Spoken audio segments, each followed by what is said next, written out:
Books.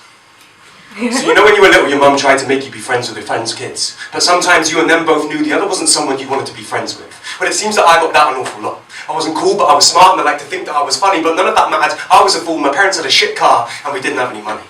No fancy trainers, second-time hand-me-down stuff, and a need for improvisation replaced the brand new Nike Airs, new clothes, and the PlayStations.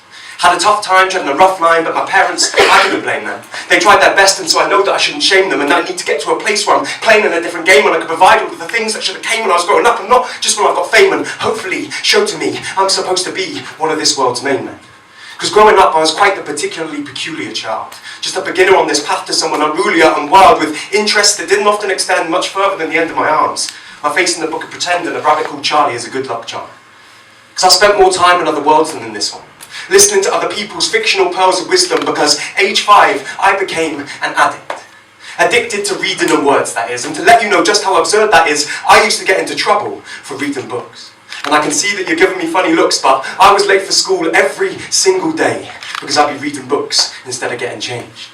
Often these were the only places that made sense. I could block out the world and let the adventure commence, dispense with the intense pretense that everything in my life was fine. Just break open the pages and let your sentence shine its full beam cinematic straight into my mind's eye and experience from my bedroom what it feels like to fly. In a clapped out Ford Anglia, and crash into a moving tree, or ride atop a dragon before a tiger came for tea. I've been to the front line of more wars than I can count, and I've seen it through the eyes of those who know what it was all about. I'm an intergalactic, interdimensional imagination time traveller, and I've got the hitchhiking tactics of a conventional patient prime passenger on the 42 bus now, straight through Earth and beyond, stopping off on the way to pick up Sherlock and Bond because there's been a curious incident concerning a dog in the night time, and my old pal Roald Dahl thinks it might be the right time to get the gang back together again, just for a special treat, because I've been feeling quite robotic, dreaming of electric sheep. We cross where 5 rivers meet on a wooded plain, and in the distance I can see Treasure Island again. My brain waves are lapping at its shores as the tides go round this world in 80 days. No more.